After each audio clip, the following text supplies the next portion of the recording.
So just to say, I am here not because of my poetry, but because I wanted to lend my support and camaraderie to this mission that our dear Stewart has been on for quite a while, because I have, so I was doing Tolasana when I was 8.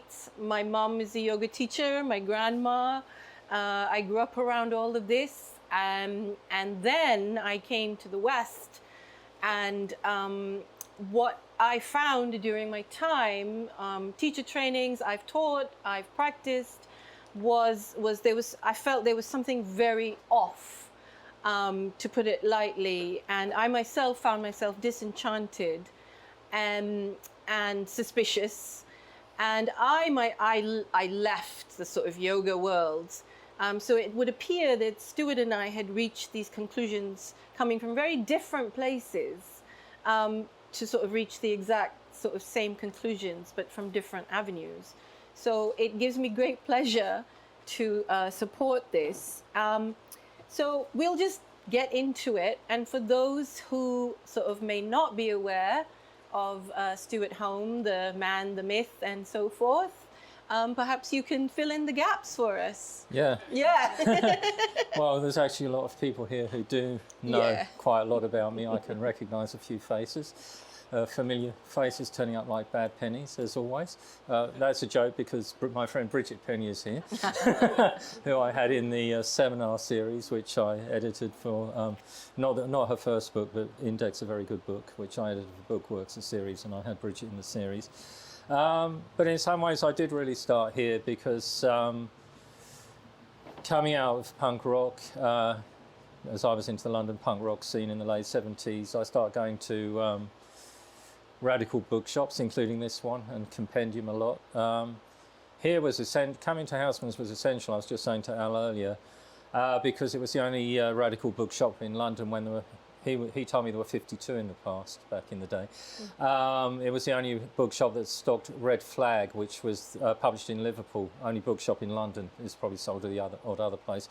It was published from Liverpool, Red Flag, and it was the UK Posadists magazines. So they were the followers of Juan Posad, who'd once been a professional Argentinian footballer, briefly, and he became a Trotskyist revolutionary, was tortured by the regime, and came to possibly believe in UFOs. You can argue exactly what his position was, but if UFOs did exist, he thought they were kind of emissaries from a higher civilization, and because they had the technology to fly to Earth, they'd obviously evolved to communism, so they were here to support the revolution. So it was always essential to have a look at what Red Flag was saying. They had some more sensible positions, but that more recently, since the 2000s, kind of Posadism has been quite an internet meme if you're into certain areas of the internet. But back in the late 70s through the 80s, this was the only place you could kind of read Posadist publications regularly. So I'm giving away the fact that I wasn't even buying the paper. I was just coming in and I can read it in the shop. They've professionalised a bit since then. My friend Malcolm, who doesn't work here anymore, who'd been a long-term kind of activist around London, had worked for some chain bookstores and learned power shelving, which he came and introduced here when he started working here. And even I worked here, but not for Housmans, because there used to be a bookshop downstairs, second-hand booksellers, Andrew and Barry, who also had Judd books. I don't know if they're still connected to it. So when I wasn't quite making enough from my books and artwork in the late 80s, I would be downstairs once a week selling books, and I can tell you closing up time was the worst because there was always several people who didn't want to leave the shop and you had to kick them out. That's how you learn to be an authoritarian, one way if you're not coming from that position. So yeah, I just, wrote a few novels for my sins, when I was wandering around in the late 70s, ended up at London Workers Group, so we were discussing combining the best of elements of left communism, so the best of Bordegism with the best of council communism.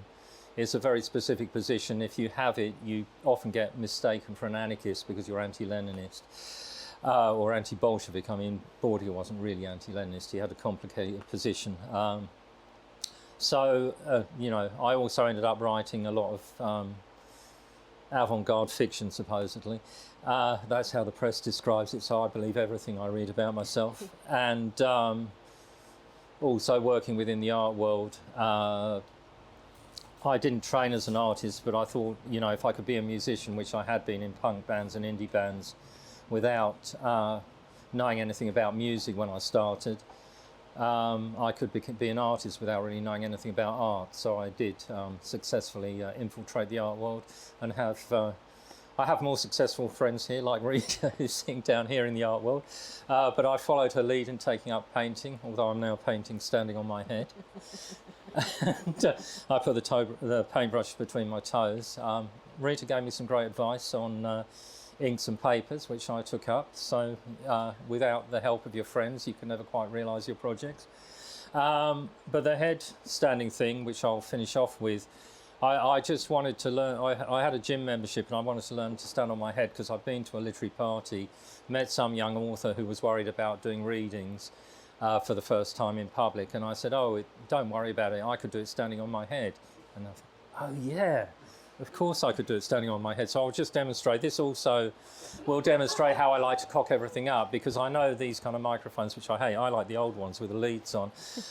When I go upside down, this will go near my mouth and the volume will be screwed because I'll sound much louder. So this is just to, you know, show that it's not theoretical. You see what I mean about the sound?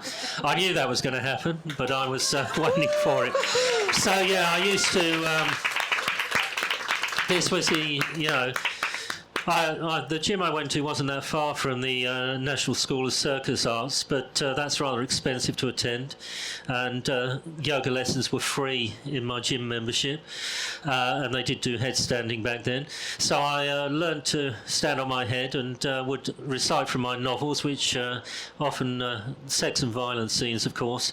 But I'm just going to demonstrate today with I used to write poetry when I was a teenager. Someone foolishly wanted to publish it, so I said, okay, if I can call the collection, send cash, which he said okay. And so this is just an example of the poetry I used to do back in the very old days, very late 70s, in 1980s. Gravity is a useful thing. It makes the world go round. It keeps the stars up in the sky and us down on the ground. And obviously that was just for the headstand, but I'm going to go back to a normal volume now and get down.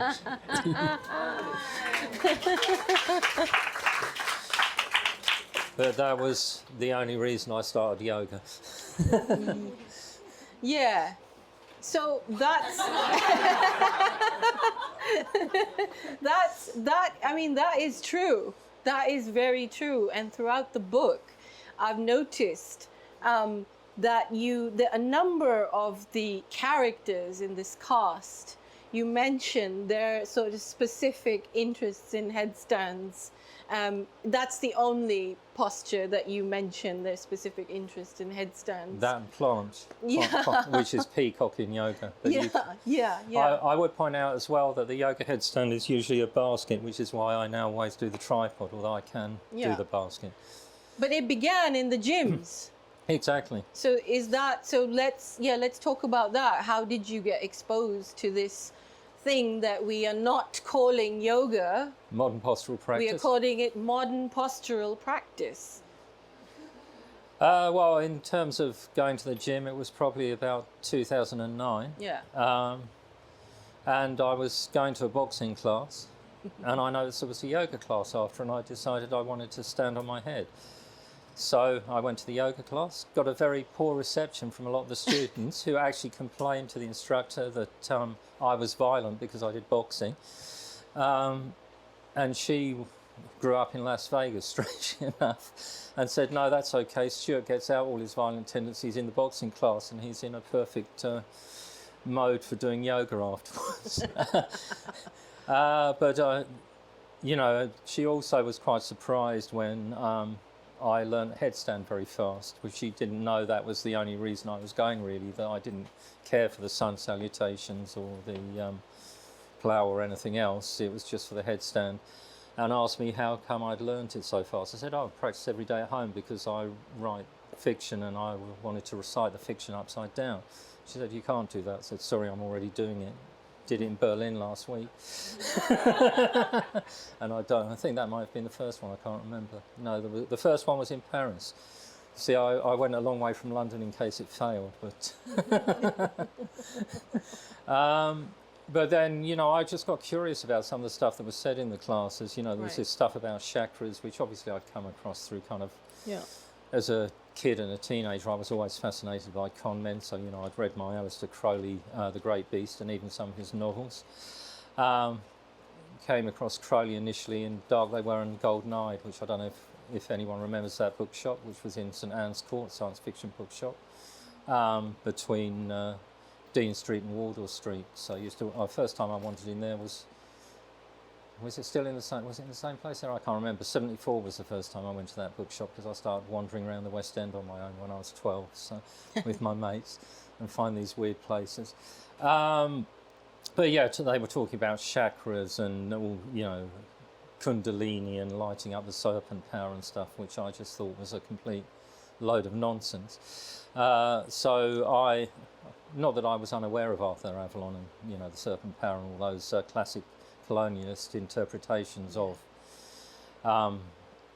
religion. You don't like me using the term Indian subcontinent, so you'll have to advise me on the correct one. Well, it's just, you know, I also resist a lot of everything. So the word sub, that was not, we didn't call ourselves a subcontinent. The Indian continent. We weren't the subcontinent. But anyway, you can say Indo-Pak, you could say South Asia, you could say global north, whatever, south, yeah. But yeah, I do have a problem with sub. Europe is a subcontinent too, I hasten to add. But so yeah, I mean, I also thought I'll just try a load of the other styles, and what was quite curious was that you could go to a class, and each class would be entirely different. So, you know, Ashtanga was interesting because it was more athletic, and it was the only class in the gym that had more young men than women. I mean, most of the yoga class seemed to have older people and predominantly female, but Ashtanga had a predominantly younger male base for the people coming from the gym, and that was it was run by a woman, but obviously the style was created by a man. Well, we talked about Ashtanga, and for me, you've done Ashtanga. Yeah, so I did. That was my entry, and it was, you know, I did level 1, I did level 2, but that was when I began to find something very wrong in what you were saying about the boxing. I found that people were leaving these yoga classes, as one of my good teachers said, ready to beat people up. And it was more about the athleticism and the competitive sort of edge, rather than anything that I had ever been led to understand. And that seemed highly fascist, frankly. So I think that's what you said as well, is that you found that this athleticism is sort of an offshoot of this yoga becoming part of a Western construct. Yeah, well, I mean, I think if you go back to talk about the more general arguments, having encountered a lot of different yoga styles, I tried several dozen, and I would point out that of those, only 2 were created by women. One is a quite obscure form of Brazilian yoga, and the other was forest yoga, which people may know, which is meant to deal with trauma and stuff, and which I really didn't like. I did actually quite like the Brazilian yoga as styles of yoga go. But you know, predominantly the styles were invented by men, but in my experience, I was mainly taught by women. And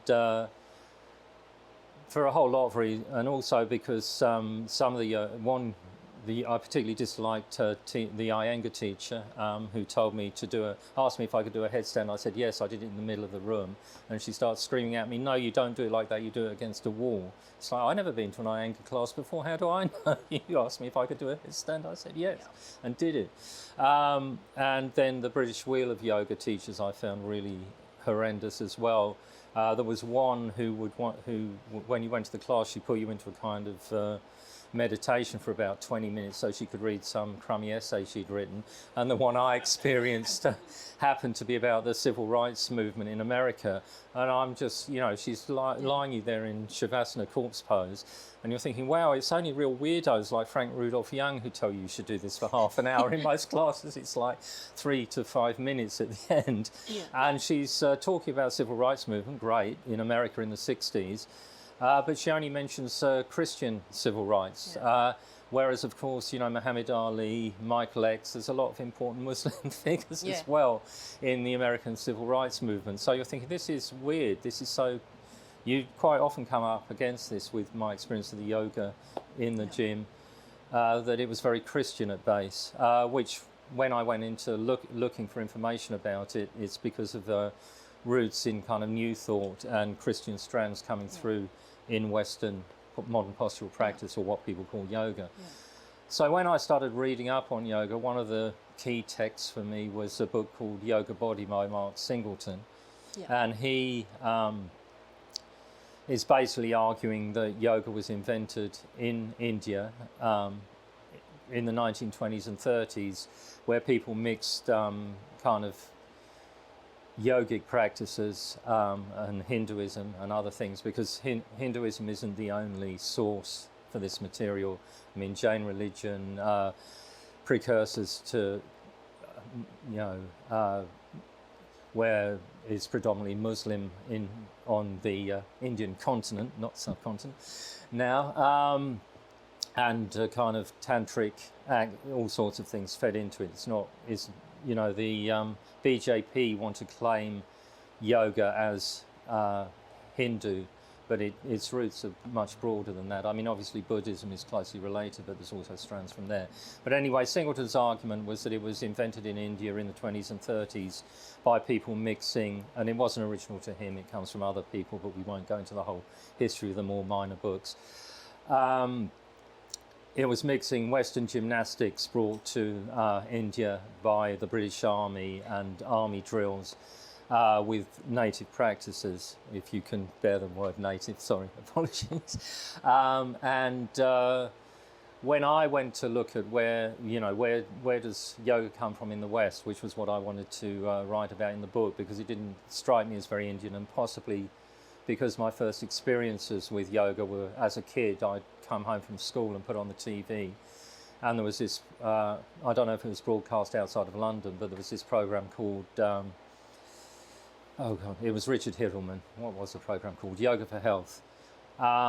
So it's this American kind of sales guy with two white women in kind of leotards, to him telling them what to do, and they demonstrate the moves. And I didn't find it very interesting. It's like, why can't the banana splits or something come on, was my attitude. But sometimes if I was bored and it was raining so you couldn't run around the streets, I would try a few of the exercises and discovered I could do lotus position. I don't know how accurately I was doing any of the rest, because I wasn't paying a lot of attention. It was just really on in the background. And you didn't have an Iyengar teacher. No, to be a fascist about my alignment. So you've got to spend 10 minutes arranging all these blocks so you can then do this posture.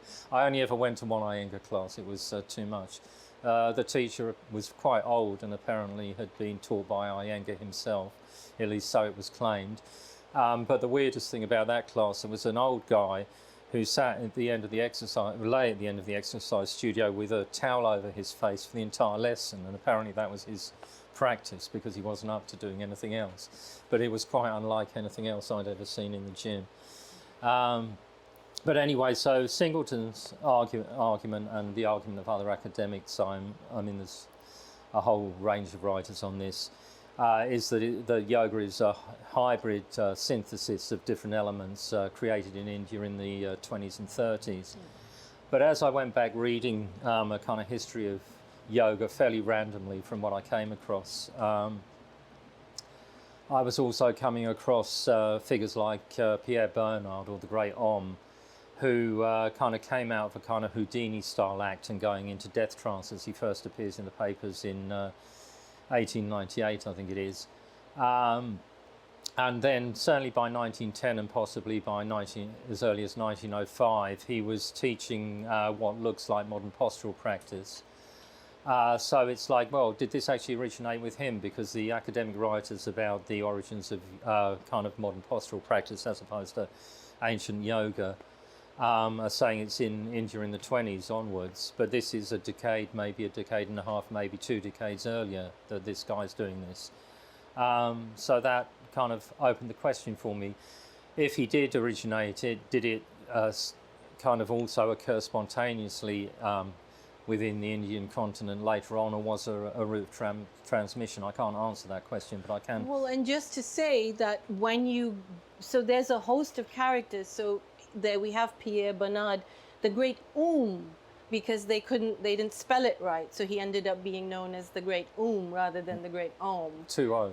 Which I think says everything about everything to do with what you're talking about this sort of, it's like an Orientalist carnival of sorts with all these sideshow acts. And what's interesting is, so when you're talking about Pierre Bernard, what you've done is you've traced rigorously. So there is some rigorous lineages that Stewart has given us in this book, where there's apparently, so Pierre's claim to fame was somebody called Sylvia Hamati. He claimed was his guru. And what's very interesting is how nobody quite knows whether this was a Syrian person, or they were brown, or were they Indian, were they half white, or and it just goes on and on like that. And every when you try and trace the origin of all the information about him, most of it comes back to a guy who wrote his biography called Robert Love.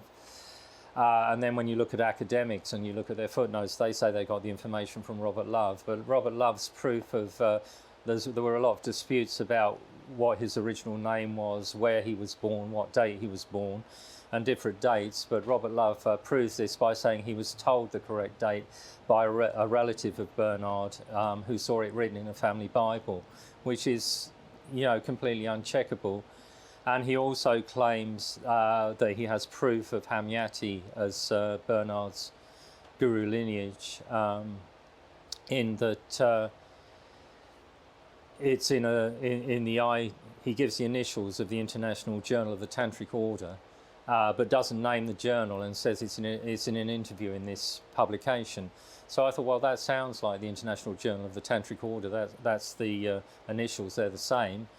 Let's go and look at that. And you go and look at that. And yes, this was published by Bernard, possibly edited by Bernard. Bernard also used a lot of pseudonyms. So although the article isn't written by a known pseudonym of him, it was possibly also written by him. There's an interview with a genuine monk who confirms that this guru lineage, and also confirms that Bernard's yoga is even better than that of those on the Indian continent. But of course, the reference isn't given explicitly, so unless you're determined to figure it out, you won't find it.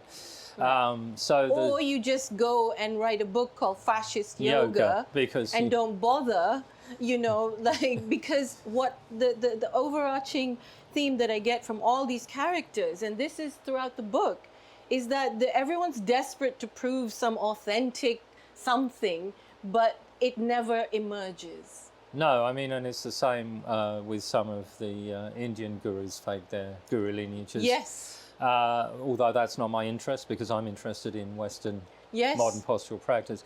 So with Bernard, with the International Journal of the Tantric Order, again, this would make you doubt that he had spent years and years and hours every day with a genuine tantric guru to teach him this stuff, because as kind of academics who specialize in tantra and things say, it's a typical fin de cercle mishmash of Orientalist ideas with Western occultism and sex magic. It's not a publication produced by someone who's genuinely tutored in what Could have been printing it in his basement. He probably was, and then Bernard, there's not a lot of text written by him, but he has some disciples, so we'll move on to those to show where it becomes really worrying. Yes. So one of his disciples was Hamish McLaren, who wrote a book called Eastern Thought for Western Minds, with an introduction by Francis Yates Brown, who we might move on to. But anyway, McLaren and Brown and other people around Bernard, his disciples, claimed that yoga was invented by the blonde, blue-eyed Aryan invaders of the Indus Valley, which Sasha can tell you about. I have the quote here. So this is actually an astounding part of your research that, for me, it was alarming, but also makes total sense. So all of these hucksters, they went off to find this sort of knowledge from the East, but they all came up, and this is in separate instances. Stewart mentions this. Yoga and Tantra were claimed as Aryan.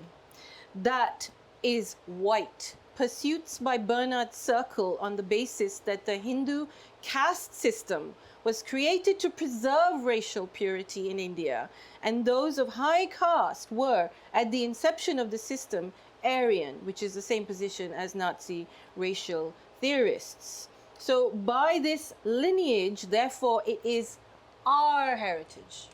It is the white man's heritage. So Bernard was the first sort of proponent, vocal proponent of this kind of thinking. But then... And then, I mean, McLaren is not only saying it's Aryan, but he's saying it's the true Aryan religion and that Christianity is Semitic. So you shouldn't be a Christian, you should be a yogi. And Yates Brown, who was a kind of friend of the Axis leaders and sort of welcomed by Mussolini and Hitler and other people, he became famous writing a book called Bengal Lancer, or The Lives of the Bengal Lancer in its American version, turned into a film starring Gary Cooper. So, you know, Hitler apparently congratulated him on his brilliant film, although the film bears about as much relation to Yates Brown's life as the book, Yates Brown's book as the book does to his life, because if you go and read his first book, Caught by the Turks, about being imprisoned in World War I by the Turks and escaping dressed up as a German governess, there's no mention of yoga. But after he'd been to Nyack to study yoga with Pierre Bernard, suddenly in his later books, when he retells the stories, he only survived imprisonment by the Turks by using yogic techniques to save himself. Otherwise but academic researchers like Kate Imey, who've been through all the archives, say that actually he did learn yoga with Bernard and not in India as he claimed. But you know, that's actually evident from reading his books. Yeah. So you mentioned somebody called Susan Newcomb. So I assume she has done a bit of research, but you have told us why. You know, Susan has, because she talks about only concentrating on one local area rather than this transatlantic approach that you've taken. Yeah. So why is that? Why was that so important? Well, one of the things, she did a book called Yoga in Britain, which was published about 7 years ago. 7 years ago. Something like that. Very recent. Relatively recent. And she, I mean, she's arguing about secularization of yoga. But having been born in Wimbledon, I have a deep fascination for southwest London and its suburbs.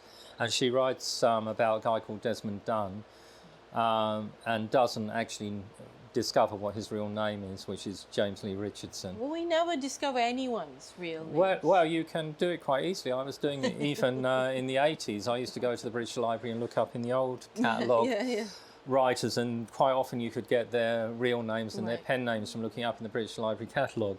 Now you can do it from going online, apart from the cyber hack made that rather difficult, happening at the very moment when I was completing the book. But there's other, you know, you can use the Bodleian Library or whatever as well. So sort of bringing it to the UK.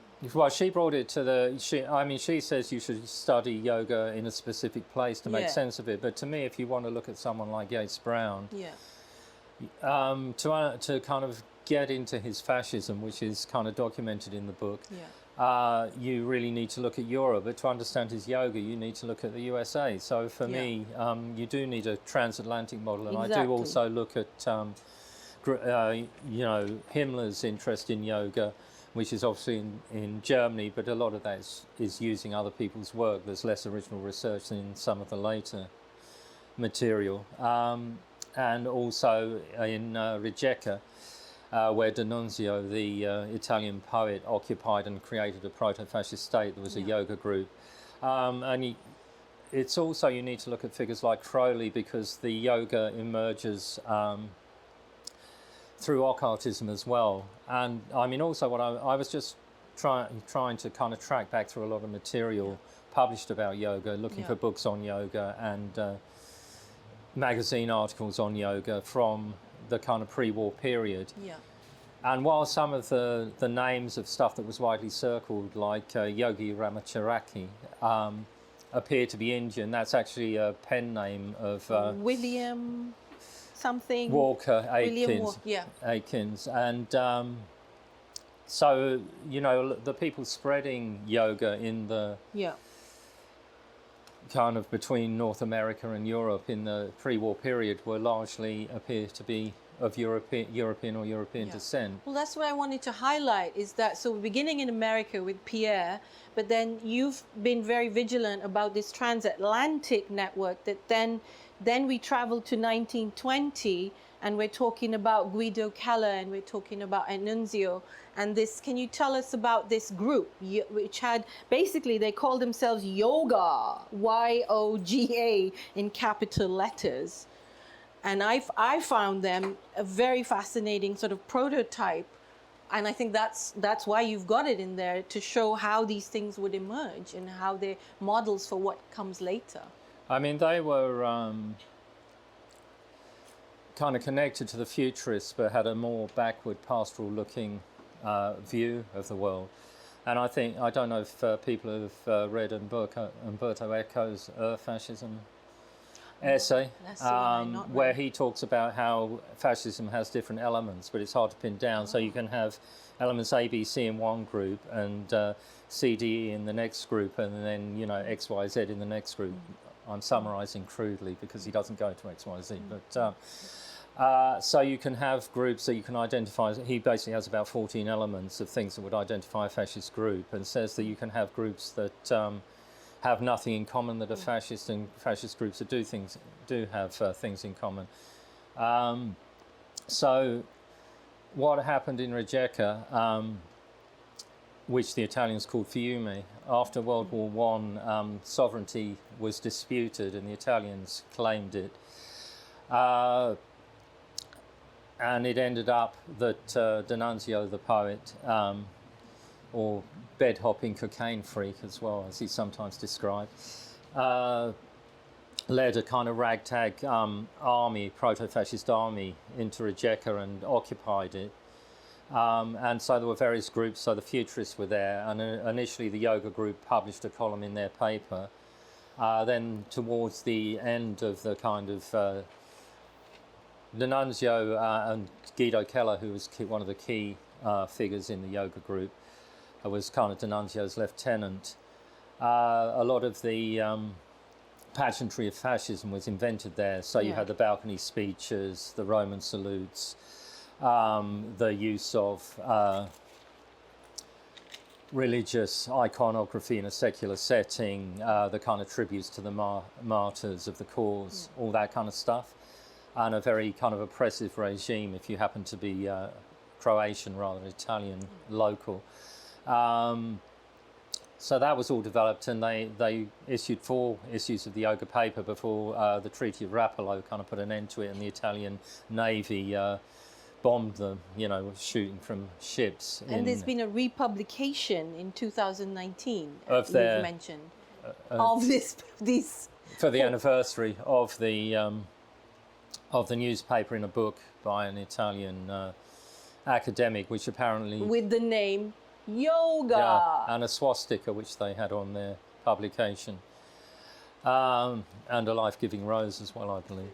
But no, I mean it's quite a well-known story, and there's a lot of cultural wars still going on around that. So you know, the occupation was celebrated in an exhibition in Trieste, which is now in Italy, obviously. And commemorated but not celebrated in what's now Croatia, and there was a diplomatic incident over a statue of denuncio erected in Trieste as well, which the Croatians found very offensive, understandably. Yeah. Well, I think we can so we go to Italy, we see these sort of groups, and we see this, and then you go to, so I've got everything. It's an extensive chapter list, and there's a lot of characters. I'd like to go to JFC Fuller, our high-ranking member of the British Union of Fascists, who, So Fuller bring it to Britain. Yeah, Yates Brown did as well. But Fuller was a disciple of Crowley, but also an unreconstructed fascist. And Aleister Crowley, who people probably know, I referenced him earlier. In the earlier part of the 20th century, the press called him the wickedest man in the world because he did sex magic. And he was a member of the Hermetic Order of the Golden Dawn, which shouldn't be confused with the Greek political party of more recent times. Although the name may not be a coincidence, they may have taken it from there. But Crowley wasn't a political fascist, although some people argue there are fascistic elements to him. But he had Fuller as a disciple, and he was in many ways one of the first accessible yoga teachers in England. He had a mentor in the Golden Dawn, Alan Bennett, who... Is this the 1930s, just for... No, still 20s? Even before the 20s for Fuller's book was published in the 20s. Okay, yeah. And a lot of these books were published by a publisher called Ryder, who people may know, a famous occult imprint. So Crowley taught Fuller yoga. Again, he claimed to have learnt it in the army in India, the same as Yates Brown. Again, Kate Imey, the academic, has been through the archives of his material and says this isn't actually true. I'm just quoting you here. He says he focused on time in India. He was cured of his feverish illness, disobedient bowels. This is Yates Brown. This is Yates Brown. Okay. Yeah. Okay. But Fuller... he broke with Crowley because he felt Crowley didn't defend himself vigorously enough about being called gay, or as we'd say now, or homosexual when he did sex magic with men. Crowley was famously bisexual. But he continued using Crowley's kind of yoga and magical system. But coming from an occult side of things, Crowley was not interested in the specificity of local religious rites. He was like Blavatsky before him, looking for a universal occult truth. So he famously says in his lectures on yoga, the Yoga Sutras of Patanjali, only 90 to 95% of it can be dismissed as the ravings of a disordered mind. The remaining 5% or whatever is pure gold, which I now bestow. But he's not looking, he has a very clearly anti-Orientalist stance in relation to this, which is quite interesting. But then Fuller stopped mentioning, he wanted to no longer, later he stops sort of citing Crowley. Yeah, he doesn't, he only mentions him as St. Shamefaced Sex. Yeah. And claims that he learned his yoga from Indians, which archival research suggests he didn't. But he produced this famous book on yoga, which is still being, Yates Brown as well, who was a paid-up fascist. When you come to the post-war, these books, because there was probably less material on yoga at the time, well, there was less material, still being quoted in the post-war period by people like Harvey Day, who I have a chapter on, who was a kind of successful hack non-fiction writer of the time, of the 50s through to the 80s, who's now largely forgotten. But he's explicitly anti-racist and anti-Nazi and proud of fighting against the Axis in World War II, but at the same time is quite happy to, as are other ostensibly non-fascist yoga writers in the post-war period, to quote Fuller and to quote Yates Brown. I was going to wind it back a bit as well to talk about some of those influences going into the 30s. And also, like Jacob Wilhelm and Well, there's, the Nazi. We need to get into a bit of the Nazi stuff. Well, I wanted to wind it back to my place of birth and childhood haunts. Yes, you should. New Malden was somewhere I have very many happy childhood memories of. It's near to Surbiton for people who don't know southwest London. I never actually lived there, but I had a relative who did, which is close to where I did live.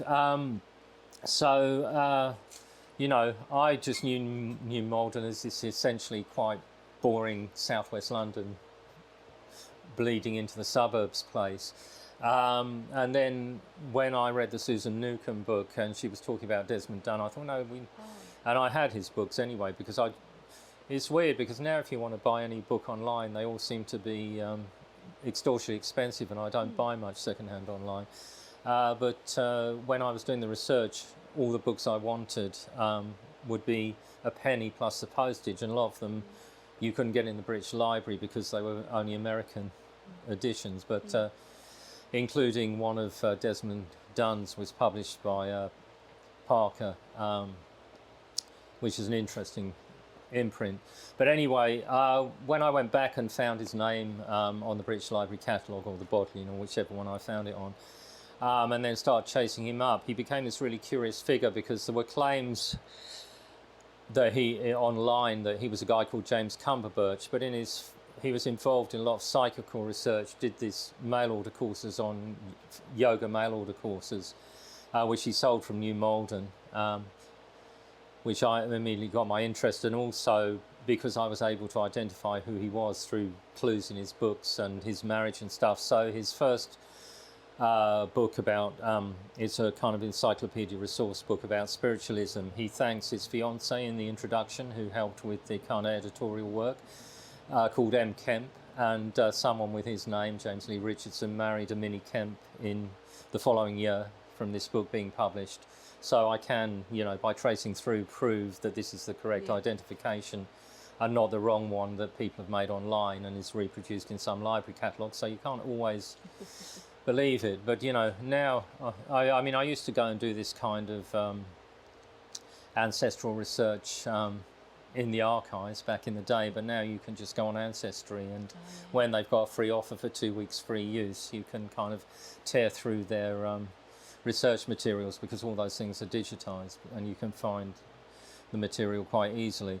But yeah, it's a matter of tying things together. But what fascinated me about Lee Richardson was, one, he came from New Malden, which is not necessarily the most exciting place in the world, but it did lead me to revisit it earlier this year for the first time in about 40 years. The last time I'd been had been to look at a bedsit, which I decided not to take, and I think I ended up moving to Stoke Newington or something.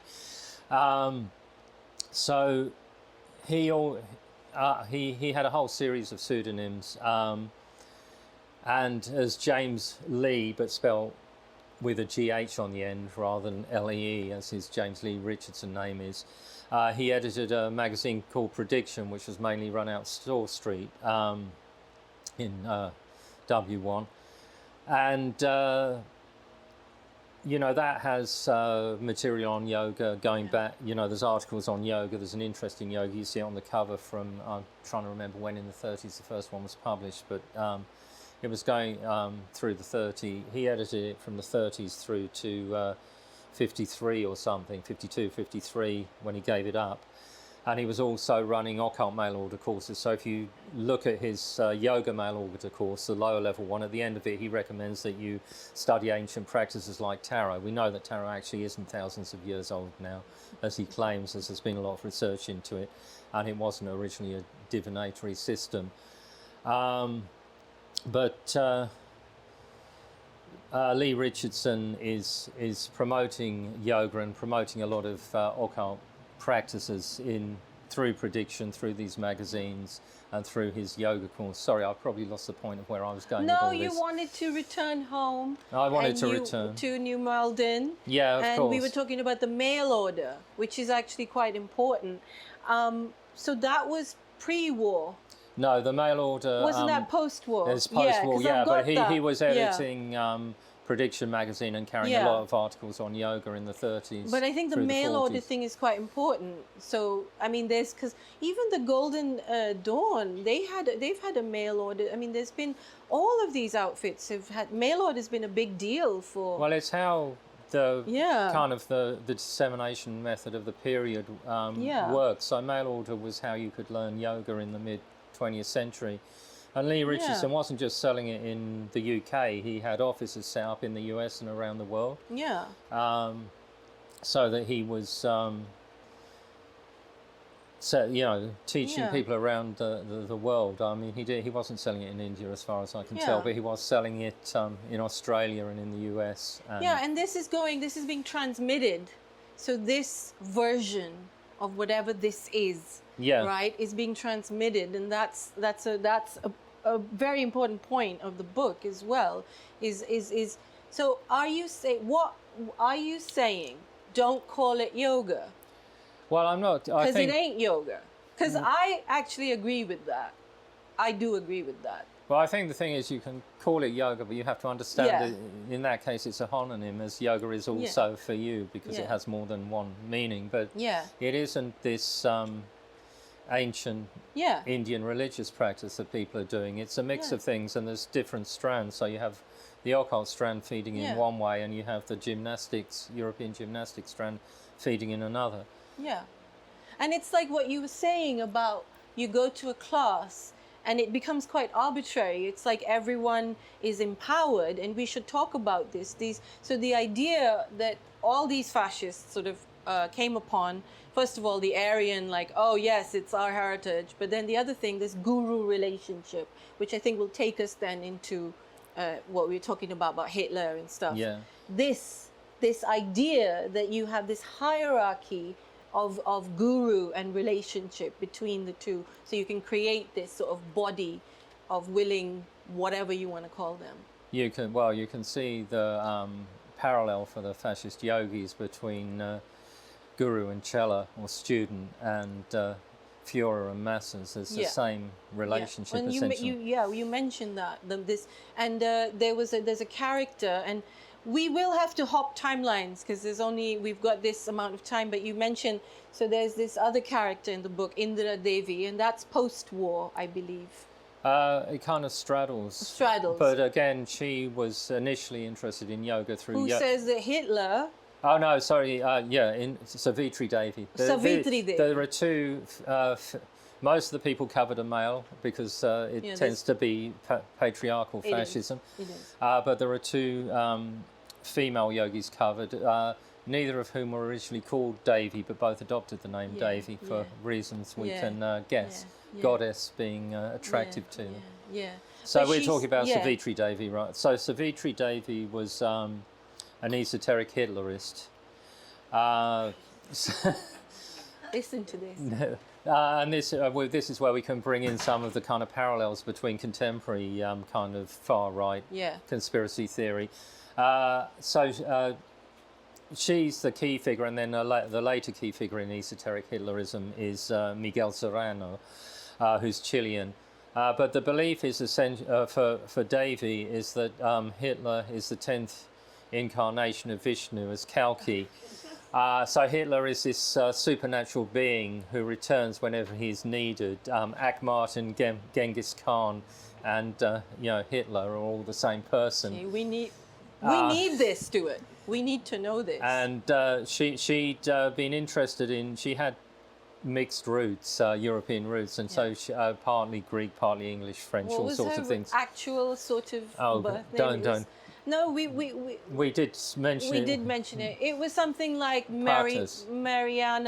No. Miriam. You can read it in the book. Yeah, it's in the book. But just I have too many things to remember. I know. Remember the original names of esoteric Hitlerists gets. It's not the top of my list of priorities. But anyway, so, and she has a whole critique of lightning and the sun, and in which incarnation he did too much solar warming, and which incarnation too much lightning of violence, but Hitler is the perfection of it. So after the war she tried to she played an intermediary role between Indian nationalists who were fighting the British and Japanese during the war, and after the war she wanted to refound National Socialism as a religion with Hitler as its icon, and then Serrano, the Chilean, kind of got in the game a little bit later, and was also pushing this line, but coming out of it connects him with stories that were in the Latin American press about Nazi UFOs and stuff. So all this stuff gets dragged in, this madness. Yeah. But if you think of Hitler as being portrayed as a supernatural being who's going to save the world, and then you think about QAnon and Trump being portrayed as a supernatural being who's going to portray the world, you can see. Again, this is the thing. It's like it might be possible to trace a direct line of transmission, but it's also the forms mythology take could just lead to people coming up with the same idea without there actually being a direct transmission of the concept between them. But I can't answer whether that happened or not. And within the Nazi regime, Hitler does not appear to have been interested in yoga. But Himmler was influenced by Hauer, who was a kind of professor of religion. Himmler and the SS were genuinely interested in this material, and Himmler supposedly carried around Hindu religious texts. Yeah, and his wife, you talk about Hitler's wife, we get a bit of insight. Eva Braun. Eva Braun was quite a yogi. Well, that's arguable. I mean, Eva Braun has been pictured, and people claim it as yoga the doing perception. back bends. But whether she was doing yoga or whether she was doing the gymnastics that fed into modern postural practice. I mean, I'm saying yogi. I have this problem because I still do the odd thing, like, someone sees me in the gym doing a planche. They say, "Oh, you're still doing yoga, Stewart." It's like, no, I'm not doing peacock. It's a planche. I'm with you. And the same when I do my headstand. Namings are important. I only do basket headstands in private because people claim I'm doing yoga. I always do the tripod in public now. Well, I wanted to say, because I know that the sort of COVID time sort of brought a lot of this stuff to light for you in a whole more pressing way. So maybe we could just talk about that and why that is like important. You mentioned that the most visible modern postural practice QAnon cheerleader, you mentioned Crystal Tini. As one of them, yeah. Yeah, as one of them who came to light in lockdown. Because they were pushing a lot of conspiracy theories and QAnon stuff around. I mean, it wasn't only Tini. Obviously, possibly the most famous one now is the QAnon shaman, who I don't mention in the book. We've all seen him. But we've all seen him. He ought to be in jail, but he isn't. But yeah, that sort of brought a lot of things to light that you wanted to... And I also, but we promised not to get too into this because we had slightly differing views on... Well, we didn't want to, but it was important that you said that it sort of blew the lid off for you a little bit more. Yeah, because obviously to have a very individualised response to a pandemic which affects everyone, and so think that I can do my own thing and that doesn't affect other people. I mean, I'm also completely horrified by the outbreaks of measles that are going on right now. Yeah, no, absolutely. And certainly, I mentioned this in the book before the pandemic because I stopped going to yoga before the pandemic. Same. To any classes. What I would hear is about MMR, and those studies are completely discredited. They've been removed. It's been shown that the authors of the studies that linked MMR to autism had a financial interest in doing so. And also there's a whole issue of ableism around kind of portraying having a dead child is better than having an autistic one, essentially, when you're doing that anti-MMR campaign too. Yeah, that's pretty Nazi right there. Okay, so how are we doing for time? Where are we at? How much time do we have? We need to leave time for questions. Yeah, so... Okay, so we can sort of segue into post-war, I think. So yeah, I've mixed it up a bit already. But yeah, yes. no, we have mixed it up. It's like it's my I tried to make the notes pre-war, post-war. We're at Savitri Devi, Indra Devi, and you've even done the mail order. There's the quote here that I have is, during the 20th century, mail order courses played a key role in the global reception of many exercise and occult systems, even with the bodybuilding system of Charles Atlas, which you're interested in bodybuilding, as you've told me. Weight training and as well. This is part of your repertoire. That's I mean, the thing about bodybuilding is bodybuilders are good at building big muscles, and weightlifters are good at building strength. So there's a kind of difference. As you can see, I'm not a bodybuilder. But I mean, to do a headstand, you have to have quite a strong core. So you've sort of built that up over the years. And there's all sorts of exercises that help with that. But well, okay, I said this to you when we were talking. From my understanding of yoga, it very much is the anti-hierarchical approach, where you choose, let's say, one posture, it just for whatever reason, and you just pursue it. You can just do the one posture. And it's about the time of the day, the time of the year, your body, how you're feeling. It's not about someone. So in some of the Ashtanga classes, as I told you, you will see teachers sitting on people and forcing them into postures, which is completely not. If a teacher does that to you, run from the class. So what I was saying to Stewart, I was like, Stewart, well, that is what you've done for the last 20 years. You just chose a posture. So I would argue that you are actually quite much rather more, from my understanding, a proper yogi. I just didn't fit in with the modern postural classes, eschewing all of this sort of guru shit. From my understanding of it, is like the guru is within you, sort of thing. Like, find your way. Don't be like following all these fascist teachers. And that's where my path ended as well. And then you end your book in the sort of, is it just at the end of 50s, 60s, 70s? 70s, Yeah. So why did you decide to end there?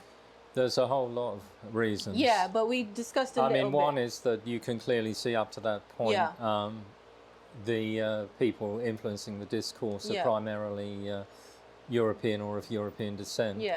And then it gets more complicated. You know, the 60s, you have the more Indian gurus starting coming in, and Indian yoga teachers coming to London. So I wanted to kind of focus on. We said we should mention actually that this book is, according to Amazon, #1 bestseller in their history of Hindu studies.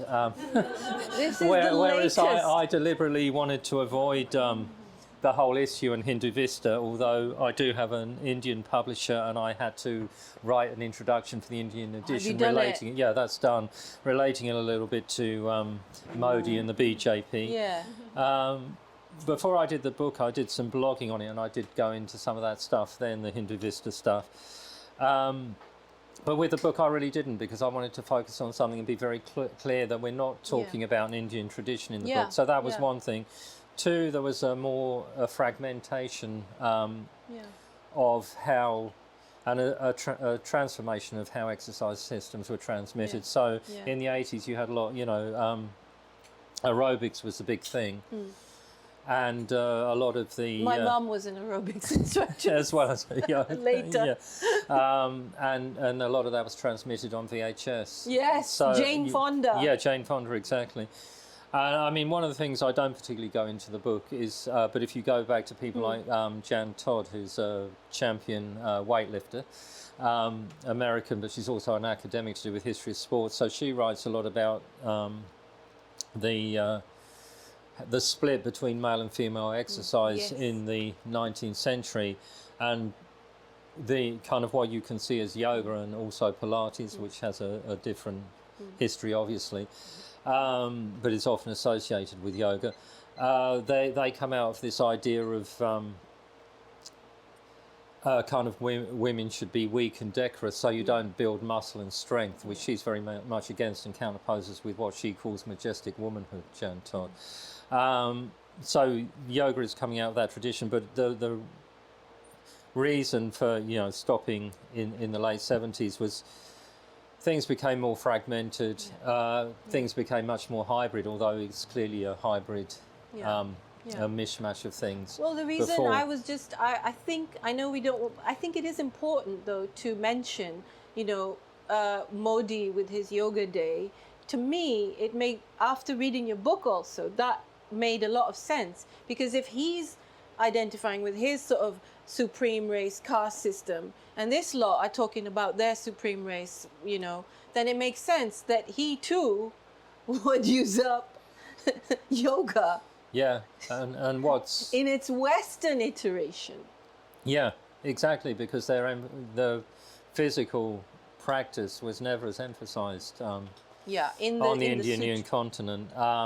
And yet with International Yoga Day, which interestingly, when it happened this year, I asked a few people I know who do yoga, including one who'd been to a class just hours before, what day it was, and the reaction was, "Oh, do you think I'm stupid? It's the solstice." No, but apart from being the solstice, what day is it? I don't think it took off. No, it hasn't taken off here. Outside but whereas of India. if you look at the Indian press, there's all this stuff celebrating it. It's a global thing. And this minister did 60 press-ups. Well, what's doing 60 you know, anyone could be doing 60 press-ups. But it's, you know, if you're going to be a press-up champion or a planking champion, you're going to have to go a bit harder than that. Well, I think what you just said is important from my perspective. So if we were to say that there was a text, just to share this, that is, you know, the yogic text, it would be like the sutras of Patanjali, that I really found it interesting how you described, I think it was Crowley, how he describes it. What it is that there are only 3 sutras that, what you just said, about the physical practice. The rest are all like about mind and vibing and universe. So actually, and that was when the penny dropped for me in also the 2000s, and I was like, wait a minute, like, why are we so obsessed with this postural practice? Because that's the sutras. So yeah, it comes back to this. Actually, I realized another reason why I finished where I did was I finished with a guy called Frank Rudolph Young, who did in the early 50s was pumping out mail order courses, including kind of pickup type courses. He's a precursor to pickup artists, how to control the opposite sex, all this stuff. But he also did initially books in the 60s called things like Yoga for Men. But then he obviously realized he was losing more than half his audience. So in his later yoga books, yoga not only builds huge muscles in men, because he'd also sold muscle building courses, it slenderizes women for the same exercise. But what I think is most fantastic about him is in his books, he did a whole series of occult books and occult exercises. But he basically writes in his books about how I expect to live to be 330 years old or older. He actually died at 91, which isn't bad, having gone senile first. But because his claims are so outrageous and nuts, I kind of thought it was a good place to stop as well. Yeah. So should we do Q&A now, perhaps?